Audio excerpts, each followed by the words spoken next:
Hello students. तो आज के इस वीडियो में हम लोग डिस्कस करने वाले हैं structure of optical fibre cable.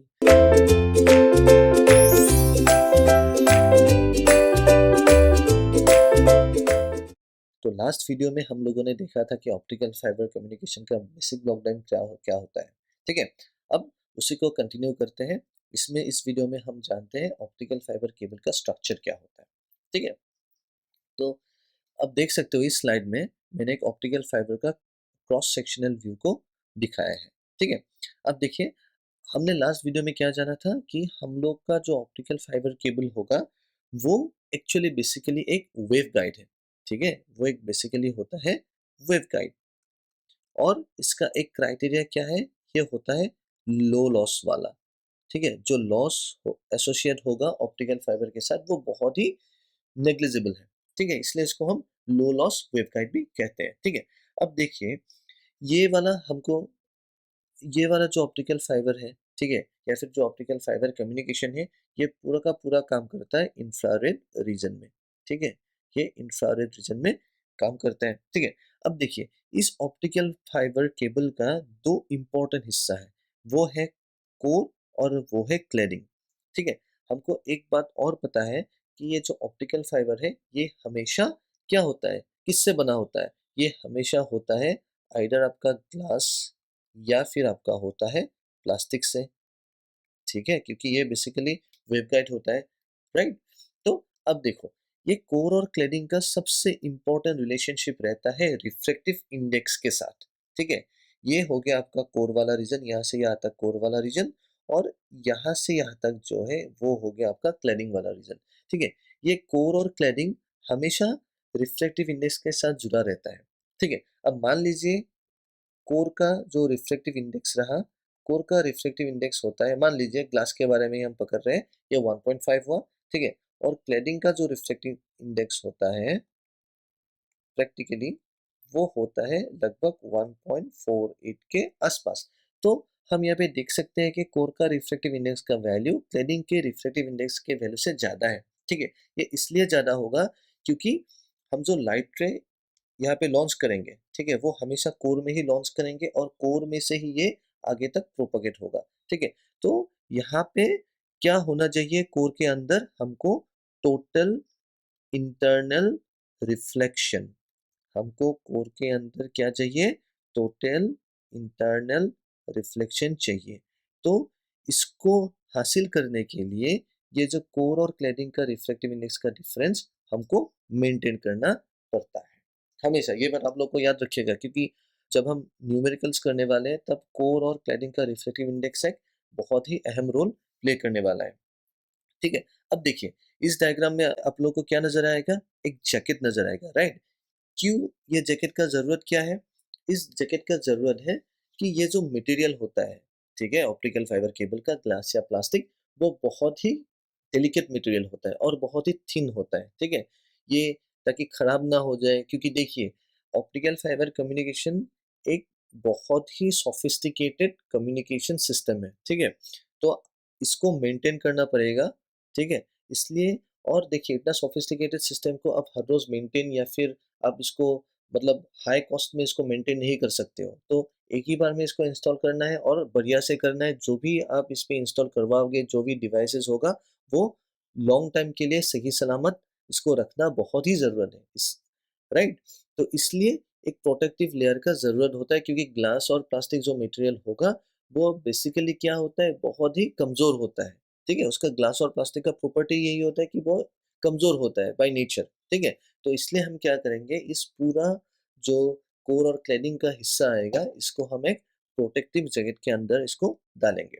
ठीक है, अब देखिए ये वाला जो डायग्राम आपको नजर में आ रहा है वो एक प्रैक्टिकल ऑप्टिकल फाइबर का डायग्राम है। ठीक है, बेसिकली हमको ऐसे दिखता है।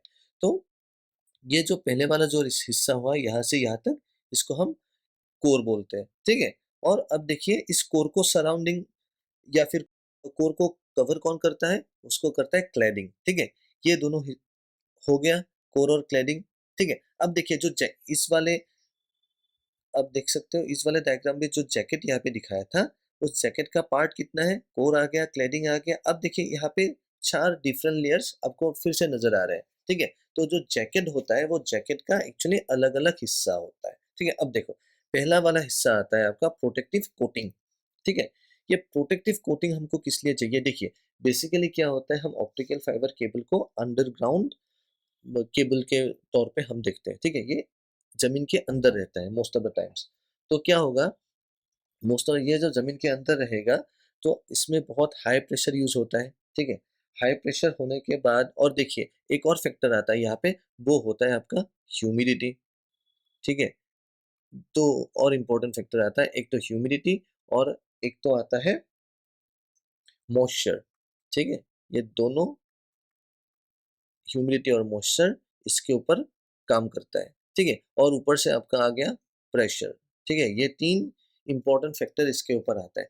तो इन सब की वजह से क्या होता है, इसमें अब एक स्ट्रेस पैदा होता है, ठीक है? जिसको हम बोलते हैं स्ट्रेस करोशन, जिसको हम बोलते हैं स्ट्रेस करोशन।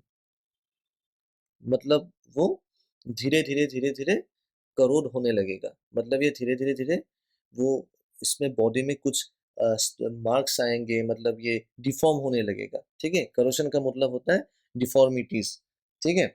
और इसको एक और भी नाम है इसका, एक और भी नाम है जिसको हम बोलते हैं स्टैटिक फैटिग। मतलब ये टूटने को लगेगा आफ्टर करोशन, ठीक है? ये करोड ना हो जाए या फिर ये टूट ना जाए, इसलिए हमको यहाँ पे क्या यूज़ करना पड़ेगा, एक प्रोटेक्टिव कोटिंग हम पहले-पहले इसको यूज़ करते हैं, ठीक है?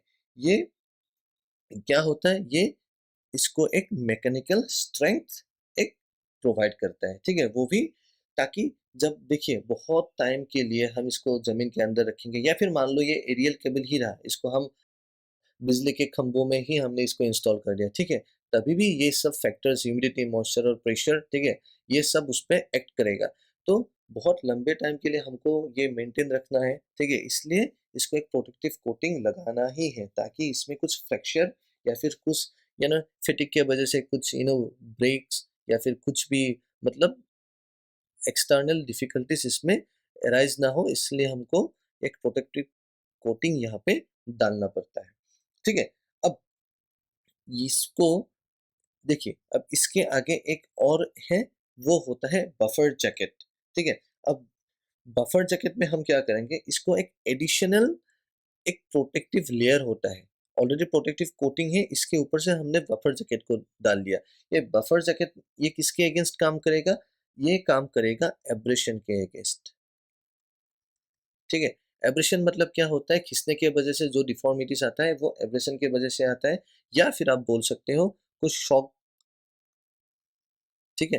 कुछ शॉक के वजह से भी यहाँ पे कुछ डिफॉर्मिटीज हो सकता है ऑप्टिकल फाइबर में, ठीक है?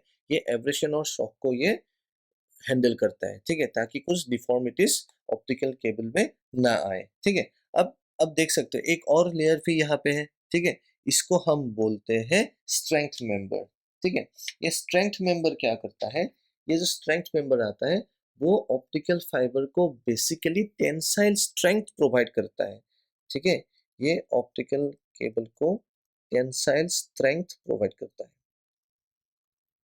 ठीक है?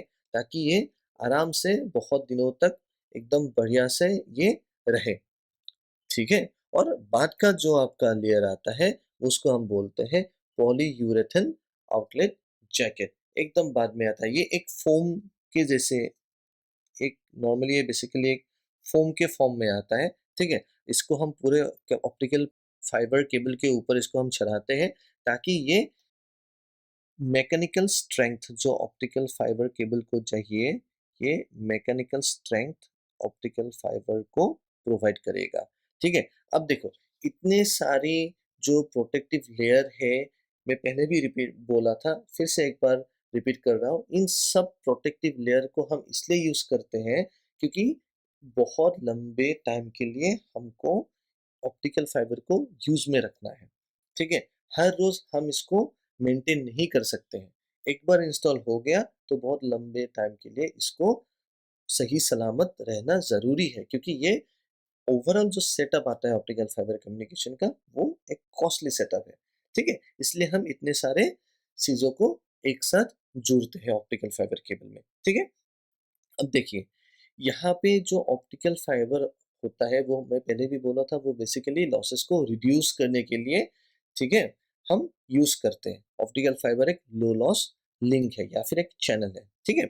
अब देखिए, बेसिकली हम प्लास्टिक या ग्लास फाइबर यूज़ करते हैं, लेकिन हमारे यूजेस में या फिर हमारे डिस्पोजल्स में जो कुछ भी मटेरियल होता है, ठीक है, उनमें से हम बेसिकली ग्लास और प्लास्टिक ही यूज़ करते हैं, और डिपेंडिंग अपॉन ये ग्लास और फाइबर जो मटेरियल हम यूज़ करते हैं, उसके ऊपर हम ऑप्टिकल फाइबर को 3 हिस्सों में बाँट सकते हैं। एक तो आता है नॉर्मल प्लास्टिक फाइबर, उसमें क्या होता है देखिए, कोर और क्लैडिंग दोनों ही प्लास्टिक का बना हुआ रहेगा, ठीक है? उसको हम प्लास्टिक फाइबर्स बोलते हैं। अब जो दूसरे वाला जो उसका क्लासिफिकेशन आएगा, उसको हम बोलते हैं प्लास्टिक क्लैड सिलिका, क्योंकि यहाँ पे क्या होगा, जो कोर होगा ऑप्टिकल फाइबर का वो होगा ग्लास का, लेकिन जो क्लैडिंग रहेगा वो क्लैडिंग रहेगा आपका प्लास्टिक का, ठीक है। और बाद में आएगा आपका silica clad silica. Silica clad silica में क्या होता है, कोर और जो आपका क्लैडिंग रहेगा वो दोनों ही आपका ग्लास का या फिर सिलिका का बना रहेगा, ठीक है। ये 3 होगा plastic fibres, plastic clad silica या फिर पीसीएस, या फिर सिलिका क्लैड सिलिका एससीएस। ये 3 है ऑप्टिकल फाइबर केबल का classification, depending on the material क्या हम यूज कर रहे हैं, ठीक है, राइट। तो अब ये डायग्राम आपको याद रखना है, ठीक है। डिफरेंट डिफरेंट जो मटेरियल हमने यहाँ पे यूज़ किया है, इन सबको आपको ध्यान में रखना है, सबका कौन सा यूज़ क्या है, ठीक है, इन सबको ध्यान में रखना होगा, ठीक है। यहाँ पे जो एक बार फिर से हम रिपीट कर रहे हैं, यहाँ पे जो आपका ये जो बफर जैकेट, ये जो कुछ भी आएगा, ये बेसिकली स्टील या फिर कुछ एमालगम जो हमको मिलता है, एलॉय मिलता है, ठीक है। तो उन एलॉय का ये सब बना हुआ रहता है। इनमें से बेसिक प्रॉपर्टी हमको क्या चाहिए, जो आपको हाईएस्ट टेंसाइल स्ट्रेंथ प्रोवाइड करे, मैकेनिकल स्ट्रेंथ प्रोवाइड करे, एब्रेशन या फिर कोरोशन से उसको ऑप्टिकल फाइबर को बचाए, और एक इम्पॉर्टेंट चीज़, ये आपका फायर रेजिस्टेंट भी होना चाहिए, ठीक है।